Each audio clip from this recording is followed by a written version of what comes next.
Hello students, आज हम बात करेंगे लायबिलिटीज़ के बारे में कि बिजनेस की लायबिलिटी के बारे में बात करेंगे।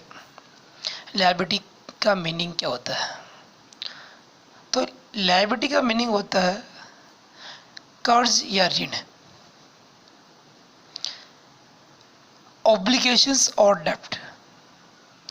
हमारी बुक्स की लैंग्वेज में बात करें तो ऑब्लिगेशन और डेब्ट। सिंपल सी लैंग्वेज समझाता हूँ मैं पहले आपको।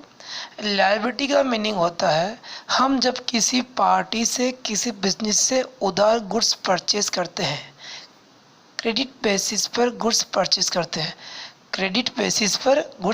करते हैं, और उस पार्टी को पेमेंट कैश में नहीं करते हैं, पेमेंट पेड नहीं करते हैं, उनका पेमेंट बकाया रह जाता है। हमने गुड्स परचेज किया, मान लो मैंने गुड्स परचेज किया 40,000 का, बट उसको पेमेंट नहीं किया पार्टी को, पेमेंट फ्यूचर में करूँगा तो मेरे लिए आज क्या हो गई वो लायबिलिटीज़। 40,000 मुझे किसी पार्टी को पे करना बाकी है, चुकाना बाकी है, तो उसे हम बोलेंगे लायबिलिटीज़। तो हमारे बिजनेस में जो लायबिलिटी होती है उसके बारे में आज हमें पढ़ना है। तो बिजनेस की लायबिलिटी को दो पार्ट में बांटा गया। हम ये पढ़े, उससे पहले पढ़ेंगे लायबिलिटी का मीनिंग क्या होता है। तो ध्यान दें, लायबिलिटी होती क्या है? तो लायबिलिटी आर ऑब्लिगेशंस और डेब्ट। लायबिलिटी आर ऑब्लिगेशंस और डेब्ट, यानी कि ऑब्लिगेशन मतलब कर्ज और डेब्ट यानी ऋण। तो लायबिलिटी क्या है? एक प्रकार से कर्ज या ऋण है। That an enterprises has to sometimes in the future, जिनका भुगतान कुछ समय बाद यानी कि कुछ समय पश्चात भविष्य में किया जाएगा। लायबिलिटी क्या है? तो लायबिलिटी एक प्रकार का ऋण या कर्ज है। लायबिलिटी एक प्रकार का ऋण या कर्ज है जिनका भुगतान व्यवसाय द्वारा कुछ समय पश्चात या भविष्य में किया जाएगा, कुछ समय पश्चात भविष्य में किया जाएगा। तो लायबिलिटी होती क्या? लायबिलिटी का मतलब जिन हमारे बिजनेस द्वारा फ्यूचर में किसी न किसी व्यक्ति को या पार्टी या फर्म बिजनेस को पेमेंट करना ड्यू है, बकाया है, तो उसे हम बोलते हैं लायबिलिटी। लायबिलिटी आर ऑब्लिगेशंस और डेब्ट। लायबिलिटी आर ऑब्लिगेशंस और डेब्ट that an enterprise has to pay sometimes in the future, पूरी लाइन बोल रहा हूँ, ध्यान देना।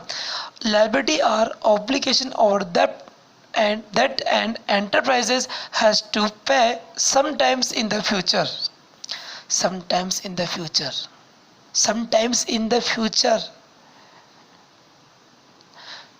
पे समटाइम्स इन द फ्यूचर, यानी कि कुछ समय पश्चात भविष्य में भुगतान किया जाएगा, तो उसे हम बोलते हैं लायबिलिटीज। कुल मिला के लायबिलिटी क्या है? तो लायबिलिटी किसी व्यक्ति का, किसी बिजनेस का हमारे बिजनेस पे क्या ऋण है जिसे भविष्य में भुगतान किया जाएगा। मैंने एग्जांपल दिया था, हमने किसी पर्सन से उधार माल खरीदा है और उस व्यक्ति को उधार माल का पेमेंट चुकाना भी बाकी है। जो पेमेंट चुकाना बाकी है तो वो क्या होता है? लायबिलिटी। वो क्या है? लायबिलिटीज। लायबिलिटी की क्लासिफिकेशन करते हैं, टू टाइप्स क्लासिफाइड किया गया है, यानी classification of liabilities. Classification of liability, first part है non current liability. Non current liability, non current liability क्या होती है? तो ध्यान दें, ऐसी लायबिलिटी जिनका पेमेंट मोर देन 1 ईयर्स, 1 साल से अधिक अवधि के बाद किया जाएगा। मोर देन 1 ईयर यानी कि 5 साल, 10 साल, 15 साल, 20 साल तक कभी भी भुगतान किया जा सकता है, उसे बोलते हैं non current liability. Non current liability में कितने पार्ट है?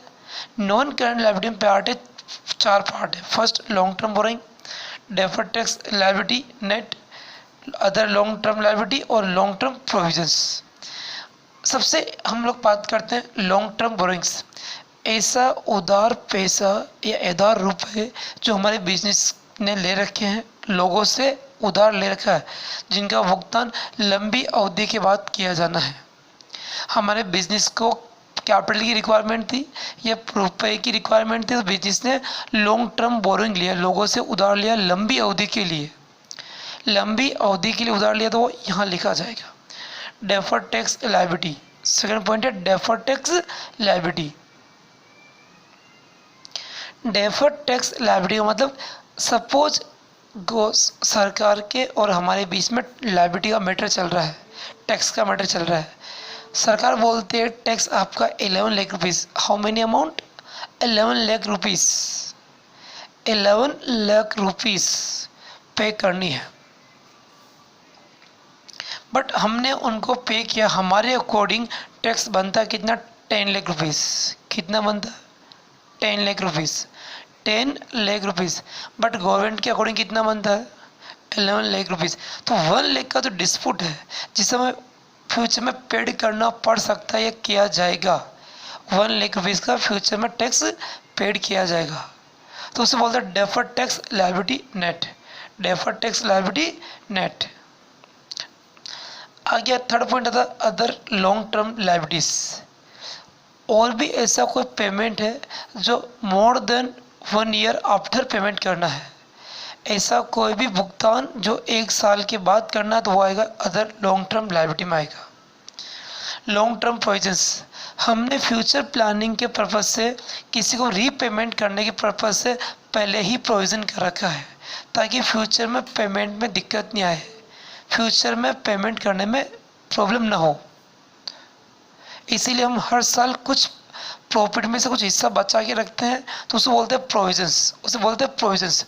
1 साल 2 साल 4 साल 5 साल बाद हमें पता है कि 5 साल बाद हमें 5 लाख की आवश्यकता होगी, तो हम हर साल 1-1 लाख रुपए बचा के रख लेते हैं, तो उसे बोलते हैं लॉन्ग टर्म प्रोविजंस। क्या बोलते हैं? एग्जैक्टली इन सब में बहुत सारे पॉइंट और होते हैं, बट वो अभी आपके लिए यूजफुल नहीं है। लॉन्ग टर्म बोरोइंग्स में मैं 3-4 नाम लूँ, आप टेंशन में आ जाए। मैं बोलूँ डिबेंचर्स, मैं बोलूँ लोन फ्रॉम बैंक्स, तो आपको सर ये नाम कहाँ से है? अभी आप छोटे बच्चे हो,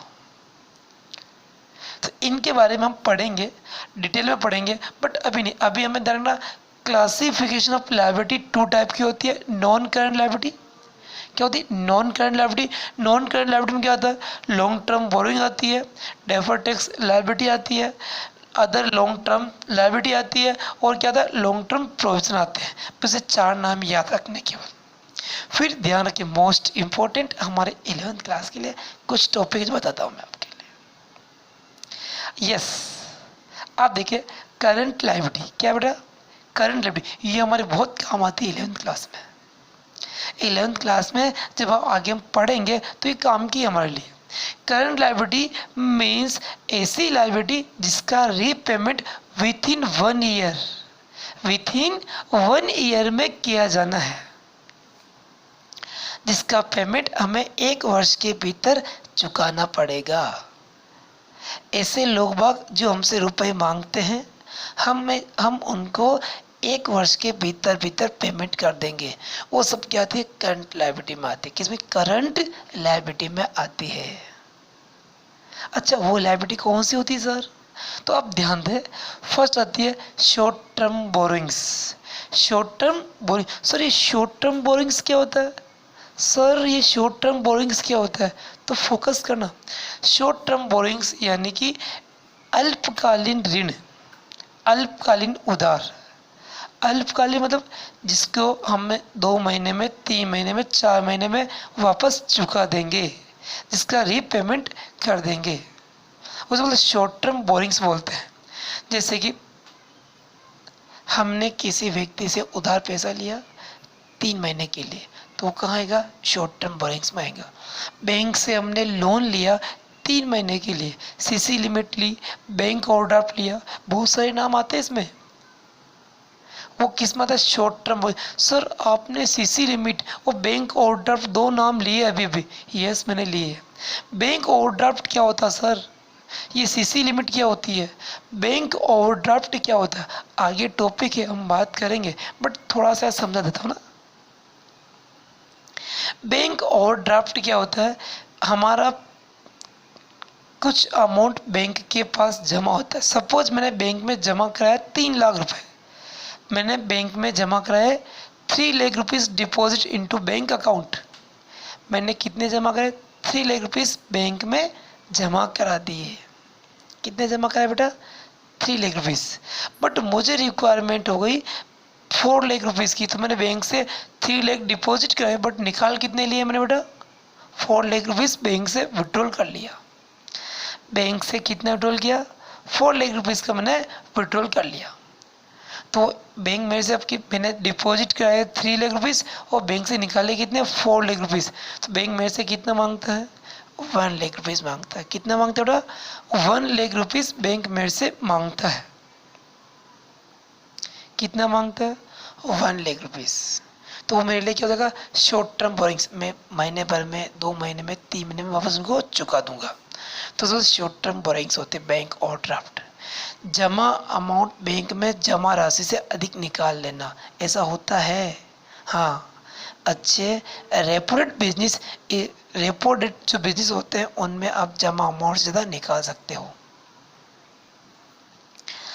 ट्रेड पेबल्स, ये ट्रेड पेबल्स क्या होता है सर, ट्रेड पेबल्स का मतलब था कि जिन व्यक्तियों से मैंने उधार माल खरीदा है, जिन व्यक्तियों से मैंने उधार माल खरीदा था, उनको रीपेमेंट करना बाकी है।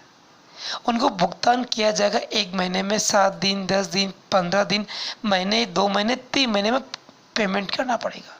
तो उन्हें बोलते हैं क्रेडिटर्स। पढ़ाया था मैंने आपको, क्या पढ़ाया, क्रेडिटर्स पढ़ाया था। तो क्रेडिटर्स ट्रेड पेबल का ही पार्ट है। एक होता है बिल्स पेबल। सर ये बिल्स पेबल क्या होता है, मैंने किसी व्यक्ति से उधार माल खरीदा और एक कागज़ पर लिख के दिया कि मैं आपको 3 महीने बाद निश्चित तिथि को पेमेंट कर दूंगा। तो मैंने वो कागज़ पे लिख के दिया ना, वो बिल्स पेबल होता है। इस बिल्स के माध्यम से मुझे पेमेंट करना है, इस बिल्स के माध्यम से मुझे पेमेंट करना है, तो कहलाता है बिल्स पेबल। तो क्रेडिटर्स और बिल्स पेबल कहाँ आते हैं, ट्रेड पेबल्स। ट्रेड पेबल्स कहाँ आता है, करंट लायबिलिटी में। कहाँ आता है बेटा, करंट लायबिलिटी में आता है, चालू दायित्व। करंट लायबिलिटी यानी कि चालू दायित्व।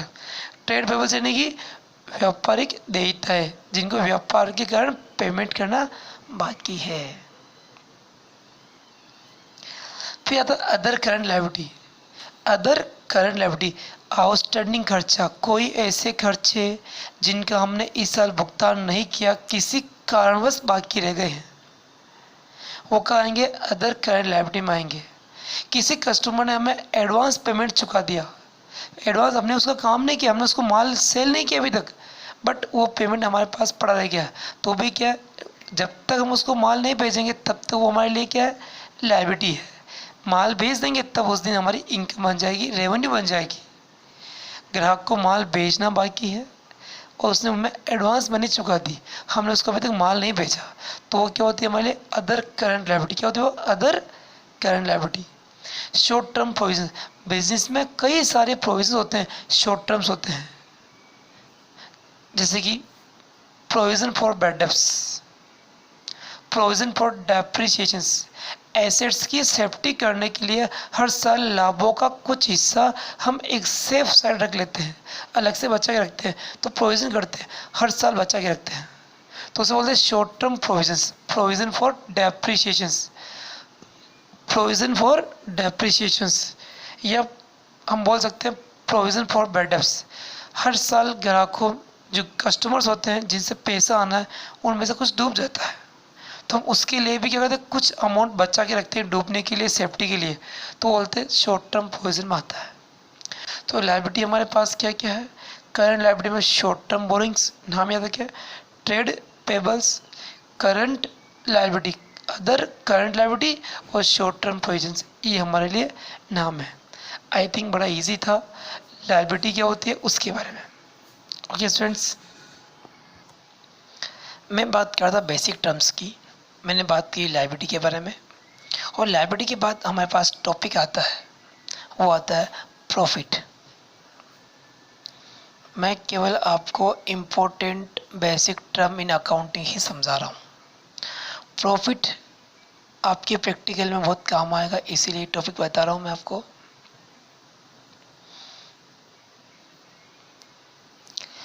प्रॉफिट क्या होता है? सिंपल सी लैंग्वेज में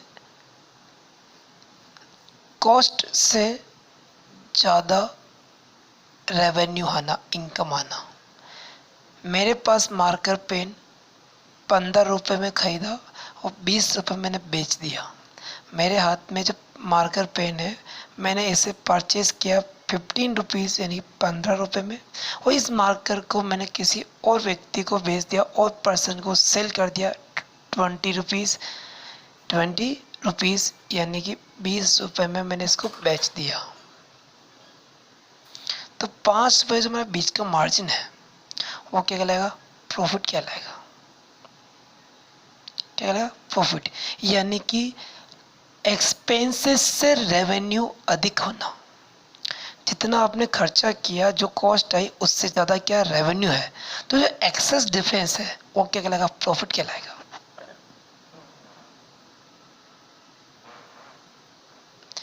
वापस सुनना, मेरे पास जितनी एक्सपेंसेस है उससे अधिक रेवेन्यू है, तो जो जितना एक्सेस अमाउंट मेरे को रिसीव हुआ एक्स्ट्रा, वो क्या कहलाएगा? प्रॉफिट कहलाएगा। नोटिस करें आप लोग, the excess of revenue of a period over its related to expenses. एक अकाउंटिंग पीरियड में जितनी हमारे पास एक्सपेंसेस हैं, एक अकाउंटिंग पीरियड में जितने हमारे पास एक्सपेंसेस हैं, अकाउंटिंग पीरियड से संबंधित जितने खर्चे हैं, उससे यदि अधिक आपकी आय है, अधिक आपकी रेवेन्यू यानी कि इनकम है, जितनी अतिरिक्त एक्स्ट्रा रेवेन्यू है, वो क्या कहलाएगी?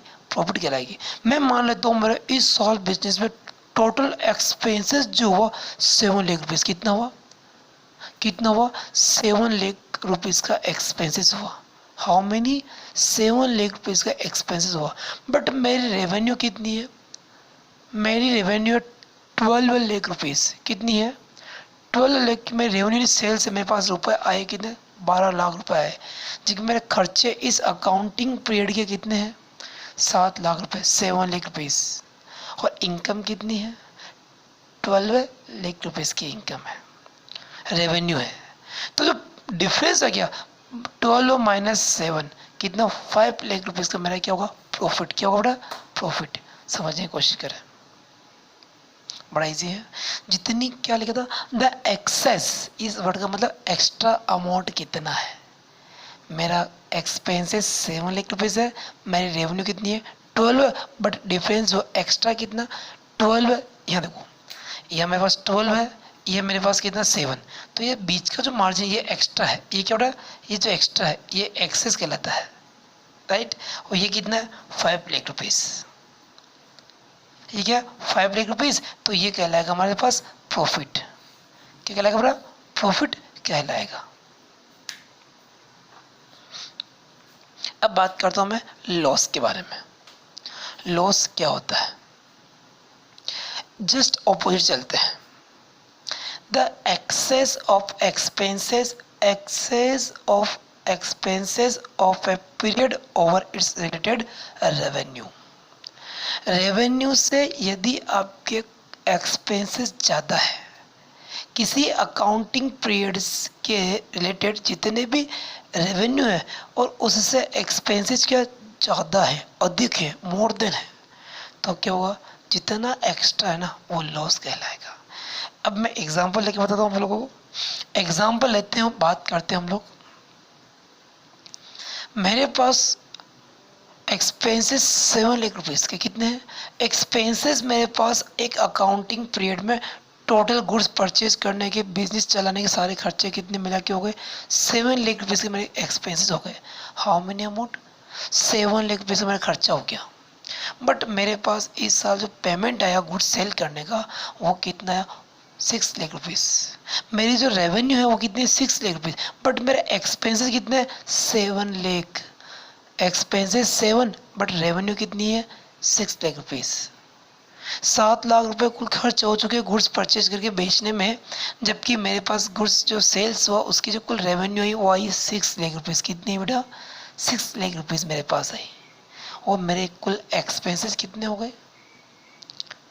7 लाख की। जो 7 लाख और 6 लाख का एक्सेस डिफरेंस कितना रहा, 1 लाख रुपीज़ क्या कहलाएगा हमारे लिए, लॉस कहलाएगा। दोनों की डेफिनेशन देखिए office, the excess of expenses, the excess of expenses of period over its related revenue known as a loss, known as a loss. या कह सकते हैं प्रॉफिट की definition, the excess of revenue of a period over its related expenses during an accounting year is profit, is profit या accounting known as a profit। ये हमारे पास most important term थी। आपके बुक्स में कुछ टेस्ट दे रखे हैं, टेस्ट फर्स्ट, टेस्ट सेकंड, आप होने के बाद पढ़े, उसमें कुछ टॉपिक पर डिस्कशन करना होगा हम करेंगे। पर फर्स्ट लेसन में जो इम्पोर्टेंट थ्योरी थी मैंने आपको पढ़ी है। कोई भी डाउट हो तो आप मेरे से पूछ सकते हैं। प्लीज़ आप लोगों से रिक्वेस्ट है कि आप अपना वर्क फर्स्ट लेसन में जो मेरे वीडियो नंबर 11 जो था ये इस सहित कंप्लीट हो जाना चाहिए। Okay students.